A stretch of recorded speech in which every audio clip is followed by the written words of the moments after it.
We're going to live here as a family, so outsiders need to leave. My mother-in-law slowly and carefully explained this to make sure I understood. Nelda's face turned red while she put her hand over her mouth.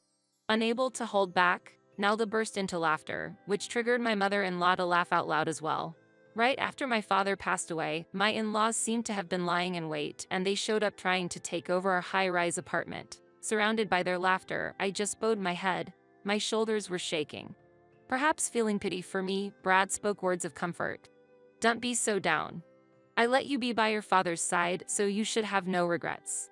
Now it's my turn to do the same. Why don't you go visit Helen? Though, I'm not sure if she will be okay with it.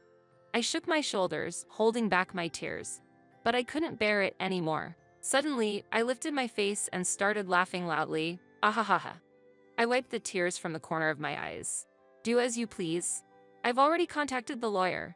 It's arrogant to emphasize that I did my filial duty. Thinking that they were enjoying themselves behind our backs, deceiving me and my father, anger welled up within me. I was determined to spoil their plans of joy following my father's death. I am Michelle White, 53 years old. My only daughter, Helen, graduated from university this year and started working. I thought I'd be more at ease after finishing raising her, but I'm still worried about Helen, who lives alone in the city. It has been 6 months since she started her job, but she hasn't come home even once.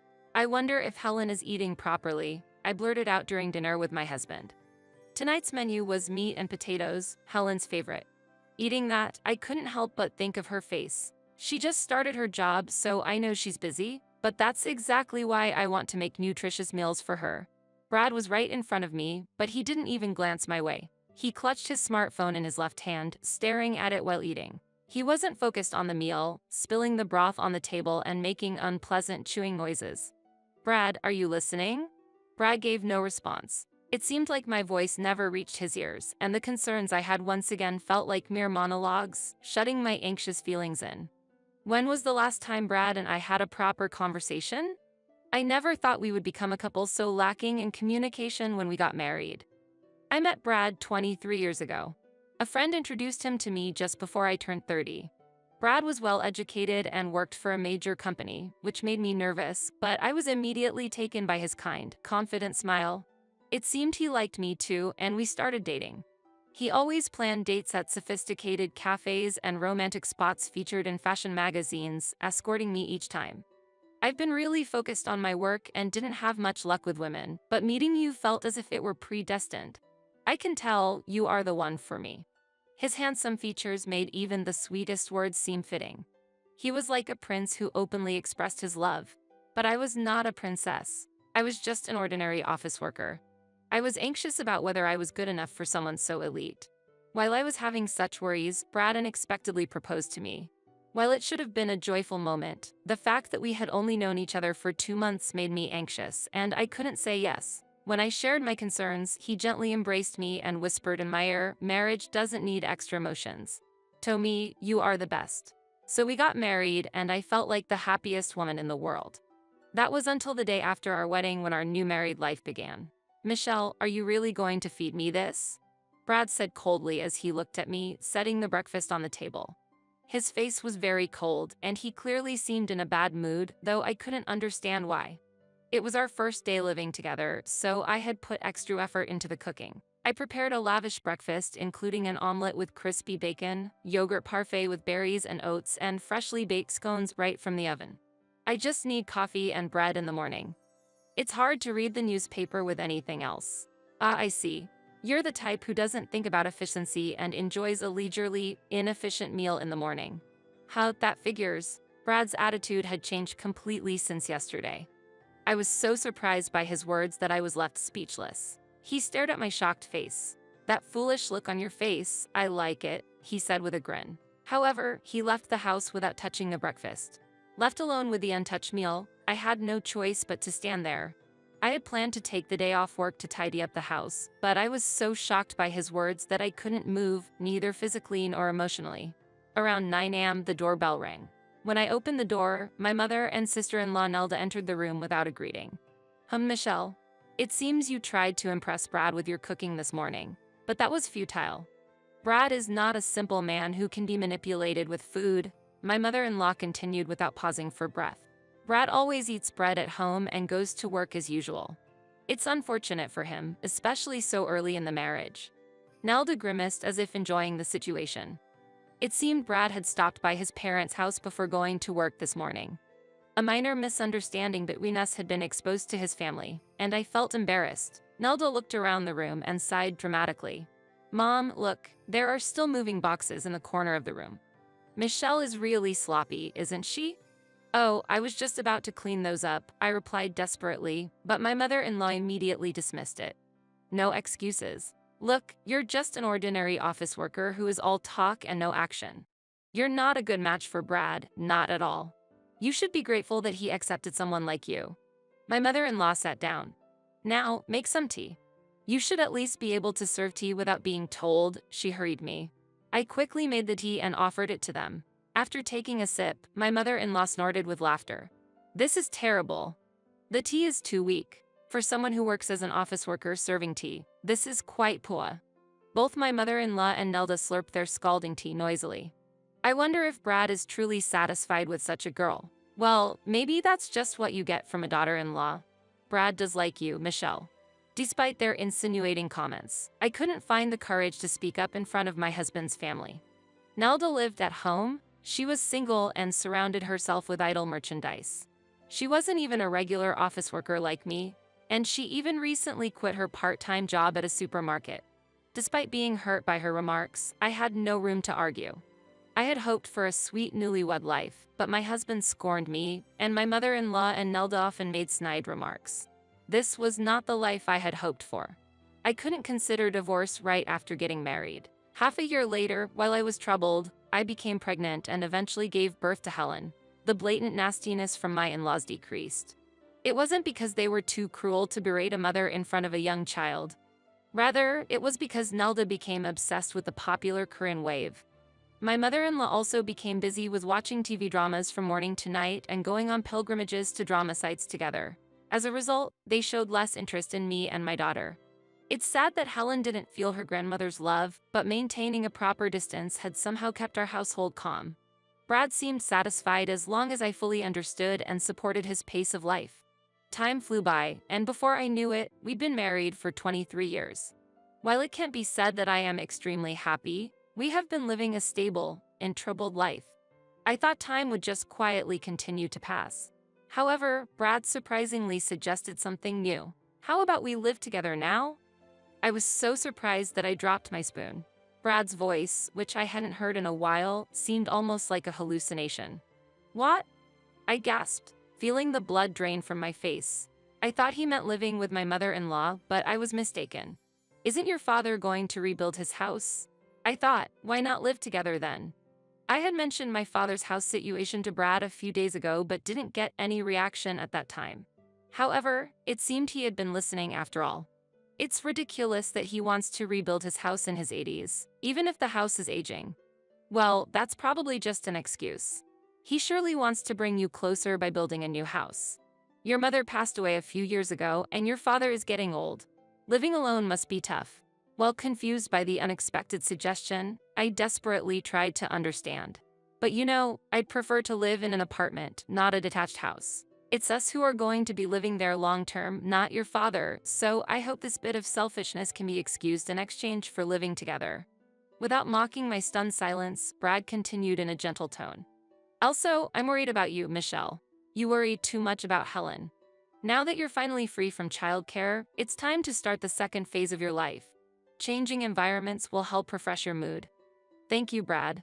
Although he might seem aloof, he had been considering my feelings. Tears welled up in my eyes. I immediately talked to my father about moving in together, and he was very happy and couldn't thank Brad enough. Once the decision was made, Brad acted quickly, as if he had been eyeing it from the start, and contracted a new high-rise apartment. Even though Brad works at a major company, going for a high-rise apartment was surprising. I only receive a monthly allowance for living expenses and am not familiar with our savings, but when I checked the market price of the apartment, my head started to spin. Now that Helen is independent, I don't feel like living in a family-type apartment anymore. I want to start the second phase of my life. Since it's going to be our last home, I think it's okay to indulge a little. It seemed my father had already agreed and plans had been moving forward without my knowledge. Although I felt a bit anxious, living in the high-rise apartment was actually very comfortable. This beautiful new home was supposed to be the start of a fulfilling second phase of my life. However, my relationship with Brad gradually deteriorated. There was some conversation until the purchase of the new home, but afterwards, the previous silence returned. Additionally, his overtime and business trips increased, and he barely came home. May Brad can't relax at home because my father is there? My father looked sad and seemed to have lost his energy, confining himself to the small space. Dad, do you no longer go to your ballroom dancing classes or do karaoke? It seems you haven't gone since we moved. I've decided to quit. Why? Well, it's fine. I get to spend time with you. That's enough for me. My father lost his hobbies and he seemed to have aged rapidly. Even when I encouraged him to go out, he oddly only went for walks late at night. Then, just a year after we started living together, my father was rushed to the hospital due to an illness. While preparing for his hospitalization, I found a passbook hidden among his clothes when I opened his drawer. It felt wrong to go through my father's personal items, but something felt off. When I opened the passbook, a surprising truth was revealed. Dad, what is this all about? I rushed to the hospital and confronted my father directly. However, he just smiled. Spending time with Michelle was the greatest happiness for me. I'm grateful to Brad for that. But actually, there's something about him. My father's words shocked me, and I couldn't hide my disturbance. Quietly, my father took my hand in his. And a few days later, my father passed away quietly. When I contacted Brad, he responded with a bright tone. Oh, that was quicker than I thought. Afterwards, a disaster that seemed to cut through my grief struck. As I was looking for a photo for the memorial service at home, the front door opened. I thought it was Brad returning, but I heard several footsteps. Can we put these boxes here? The newcomers were movers, carrying cardboard boxes. Behind them appeared my mother-in-law. Oh, Michelle, you're here too? Nelda and Brad were with her. As box after box was brought in, I asked in astonishment, what are these boxes for? Can't you see? A tea-serving office lady seems to lack insight. Nelda and I are moving in. My mother-in-law answered nonchalantly. She and Nelda exchanged glances and laughed together. Nelda added pointedly, we express our condolences. Yes, our condolences. Now, could you please leave? As I stood bewildered, Brad, who had been silent, suddenly laughed. Michelle doesn't get it, explain it to her in simpler terms. Then, my mother-in-law began to explain slowly. We're going to live here as a family, so outsiders need to leave. She slowly and carefully explained this to make sure I understood. Nelda's face turned red while she put her hand over her mouth. Unable to hold back, Nelda burst into laughter, which triggered my mother-in-law to laugh out loud as well. Now that the troublesome old man is gone, this house belongs to us. Their laughter echoed through the home that had once promised a new chapter in my life, now turning into a scene of betrayal and loss. Surrounded by the laughter of my mother-in-law and her company, I bowed my head as my shoulders were shaking. Perhaps feeling pity for me, Brad offered some words of comfort. Don't be so down. I let you be by your father's side, so you should have no regrets. Now it's my turn to do the same. Why don't you go visit Helen? Though, I'm not sure if she will be okay with it. I was shaking, holding back tears, but I couldn't bear it anymore. Suddenly, I lifted my face and started laughing loudly. Ahahaha. I wiped the tears from the corners of my eyes. Please do as you like. I've already contacted a lawyer. Brad and the others twisted their faces in surprise. Has she gone mad? How creepy. Ignoring their reactions, I left the house. Their presumption of doing me a favor by allowing me to fulfill my filial duties was offensive. Thinking that they had been enjoying themselves behind our backs, deceiving both me and my father, anger welled up within me. I was determined to spoil their plans of joy following my father's death. For the time being, I put them aside and made sure my father's funeral went smoothly without any disturbances. Of course, none of Brad's family attended. After successfully sending off my father, my revenge began. I did not return home but stayed in a business hotel. Then, on the following Sunday, I went back to the high-rise apartment, my resolve firm. Using the keys I had, I unlocked the entrance and led many relatives into the apartment. Nelda, dressed in casual home clothes, let out a shriek of surprise. Yikes, was her ugly cry. Brad and my mother-in-law frowned in astonishment. The relatives I brought with me quickly began packing items from the room into boxes. I'm here to organize some belongings, I announced as I entered. Initially, my mother-in-law responded with a nod, but her demeanor quickly changed, snapping, "Why suddenly? This is absurd. It's absurd? But you and Nelda moved in here suddenly without a word to me, didn't you?" I retorted. While my mother-in-law and Nelda were both angered and shaken, Brad quickly caught on. "Hey, don't touch our things," he shouted at the relatives who had begun to pack not just my personal items but also the furniture and appliances. Temporarily confused, my relatives halted their packing, but I urged them to continue. "Don't worry, these are my belongings, please take them to the new house. And their stuff to the storage unit," I directed them. My relatives nodded and continued to pack everything in the room. "What are you doing without permission?" Brad exclaimed. "Without permission? Isn't that exactly what you did?" I snapped back. As my relatives moved back and forth, a man in a suit appeared. "This gentleman is here from a real estate agency to appraise the property today." I introduced him. "Appraisal?" Brad reacted in shock, too bewildered even to accept the business card offered to him. "Yes, can't you see? Think about it a little, Brad. I'm planning to put this apartment on the market."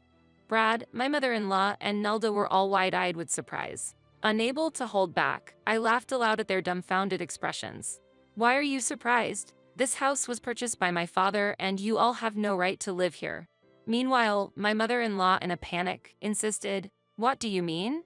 Wasn't it just that Michelle's father helped with the down payment?" Pressing Brad for answers. It seemed she was under the misconception that my father had only contributed a small amount of money. Brad remained silent. As the room quieted down, I explained the situation. I truly appreciated Brad suggesting that we live with my father, but it turns out he was just after my father's assets. In reality, Brad had persuaded my father to buy the apartment without my knowledge, and that was the hidden condition of our cohabitation. My father had exhausted his savings to purchase the apartment. What's the problem? It's smarter for us to buy the apartment than for an elderly person to rebuild a house unnecessarily. It's a wise investment. In the end, Michelle did her filial duty, so no complaints are needed. Indeed. I am thankful for the time I spent with my father. See, Brad's confidence was revolting. Remembering my father's bank account pained me. Initially, it was emptied for the apartment purchase, and thereafter, as soon as the pension came in, it was immediately withdrawn. My father's decreased enjoyment of his hobbies was because he no longer had the financial freedom. Not only the savings, but you were also withdrawing the pension as living expenses. How greedy can you get? Unable to bear my direct gaze, Brad looked away. "However, now I'm glad that my father bought this place. As his only daughter, I inherit this home and can put it on the market right away. It would have been troublesome if you had contributed even $10,000 to make it a joint ownership. So, what was that about outsiders should leave? Don't make me laugh. You're the ones who need to leave this house." To cover Brad's embarrassed face, my mother-in-law stepped forward. Yes, sorry. It was really wrong of us. My son has caused trouble. Is that enough? We're sorry for using your beloved father-in-law's money. But he's passed away. Why blame Brad for something a deceased person was involved in? Michelle, you really are persistent. My mother-in-law had completely shifted gears, realizing the direness of the situation while Nelda approached me. "Who said you are an outsider? Stop this ridiculous joke. We are family. We came because we thought you'd be lonely after your father-in-law's death. Why don't we live together nicely?" The audacity of them acting like family after trying to drive me out was beyond infuriating. I don't even feel angry anymore. "Brad, what do you think? Am I an outsider? Are you thinking of divorce?" Brad answered in almost an inaudible voice. "No, I'm not planning to divorce. I love only you, Michelle, so please don't say anything about selling the house." The Brad who had once looked down on me was no longer there. Seeing Brad hang his head in shame, I couldn't understand why I had ever been accommodating to him. "You love me? That's clearly a lie. After all, you're just after the house I inherited," I said provocatively. "No, I truly love you," Brad retorted. "Stop it, you're making me sick. How dare you say those words after having an affair? That's shameless." At that moment, I confronted him with several photos. They were pictures of Brad entering a hotel with another woman, looking intimate. Brad had no room for denial. "What is this?" he stammered. "These are pictures I got from Dad," I informed him. "From that old fool." Brad hadn't been coming home and was just demanding money. Dad was suspicious all along. I was shocked because I hadn't doubted you. When you spend a lot of time with someone, you don't notice the abnormalities. I don't know how long you've been cheating, but I feel like all the time I spent with you was wasted. It really hurts. My father, unfamiliar with using his mobile phone's camera, had taken several photos of Brad's infidelity. He had debated whether to tell me, but had collected evidence during his supposed night walks. Just before he died, he told me about the infidelity along with the financial issues. Let's get a divorce, I initiated. But Michelle, Brad tried to interject, but I cut him off. Do you think you have a choice? Brad clenched his teeth. My mother-in-law clung to Brad's arm, whispering accusations. This isn't what we planned. We thought Michelle was just a simple office lady that we could easily manipulate. Confirming that I was chosen as a marital partner as merely a housekeeper and understanding why Brad's attitude cooled after the marriage. It turned out that the father of the so-called housekeeper was financially well off, seen as useful, and exploited similarly. An office lady should be obedient. Why are you resisting? You used to be so quiet, and now you've become clever as you've gotten older. This is marital fraud. Brad was deceived. My mother-in-law cried as she clung to Brad. It pained me to corner a crying mother-in-law, but I couldn't remain silent any longer. You keep mocking me as just an office lady, but isn't that all in the past? Dragging decades-old issues into the modern days with such outdated views is extremely backward.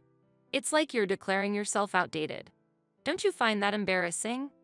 My mother-in-law was visibly angry. How dare you, a mere daughter-in-law, speak like that? She retorted. The atmosphere was tense, the reality of our fractured relationships starkly apparent. The house, once a symbol of familial unity and potential prosperity, had become an arena of betrayal and exposed secrets, underscoring the vast gulf of misunderstanding and manipulation that had underpinned what I once believed was a loving relationship. Brad, with tears in his eyes, raised his voice in defiance. Yeah, you couldn't live without me. He trembled like a small dog trying to stand its ground. Brad, you know I worked too. Maybe my salary wasn't enough for the high rent or for Helen's education expenses. But tears spilled from Brad's eyes, yet I continued. I can earn enough to cover my own living expenses. It was tough to balance raising a kid and work, but I'm really glad I kept going. Thank you for everything, Brad. Goodbye. My mother-in-law glared at me with fury, but as Nelda tried to intervene, my mother-in-law ignored her and screamed her true feelings. A daughter-in-law doesn't need judgment or money. Being stupid is enough. Her voice echoed in the now empty room, stripped of furniture. Nelda collapsed to the floor. Brad looked up to the heavens. The subsequent disputes were intense, but eventually, the house was sold and the divorce from Brad was finalized. When I filed for division of assets due to his infidelity, Brad quietly agreed. Help me, I almost have no savings. While he had been wasting money, it turned out that his salary was much less than expected. Despite working at a large company with a high education, he had not advanced to a useful position even after turning 50, was not entrusted with significant tasks, and hardly did any overtime. As a result, his take-home pay was nearly the same as a new employee. Of course, his claims of being away on business or working overtime were lies. He was actually having an affair. That's why he broke down whenever we talked about money. What exactly had Brad been doing at his job? The thought that he might have been doing nothing more than making copies and serving tea was almost laughable. I made sure to receive a substantial amount in division of assets from Brad without mercy. Just when everything seemed settled and I felt relieved, only 3 months after the divorce, Brad reached out to me, suggesting we get back together, which made me shiver. Michelle, won't you start over with me from the beginning? Previously, Brad had been proud of his job, but after our divorce, he moved into a cheap 2-room apartment with his mother and Nelda. The reality of his situation and his attempt at reconciliation felt both pitiful and infuriating. My journey had brought me too far to consider turning back to a man who had revealed himself so thoroughly. Brad's unexpectedly low salary shocked his mother, who had been counting on his high income. After several loud arguments in their thin-walled apartment, Brad left his mother and Nelda behind. Feeling mismatched with his company's expectations, he resigned from his job, despite deciding to start a new life with his affair partner. Once his financial instability became apparent, he was abandoned and eventually returned to me. Seeing Brad completely misunderstand his own situation was disheartening. When I demanded property division from his affair partner, she was furious, accusing Brad of being with her for money, yet there was never any future in their relationship. I cannot possibly get back together with you. I firmly refused him. Brad left, deeply hurt, but the problems didn't stop there. We have no money, Please, can you help us? Or at least lend us some? Brad's mother and Nelda pleaded with me. It seemed Brad had returned to his mother's side. Despite claiming to be an elite, he spent his nights living lavishly in the city, quickly accumulating debt which he seemed to ignore. With no choice left, his mother and Nelda began working part-time jobs, though it seemed to have little effect. I don't have money to lend to others, I told them. In a normal family, I might have considered helping them in times of trouble, but they had unmistakably treated me as an outsider. I had spent too long playing the role of the good daughter-in-law. Since the divorce, I've relished a life without obligations to anyone. Moreover, my small apartment, where I now live alone, isn't lonely because Helen frequently visits. It's a stark contrast to a home with a grandiose father and a somber mother. Mom, you've really changed, Helen noted. Yes, perhaps Grandpa protected me in his way, giving me the courage to change, I said as I handed her freshly made meat and potatoes, her eyes lighting up with joy. I'm so happy. I love your meat and potatoes.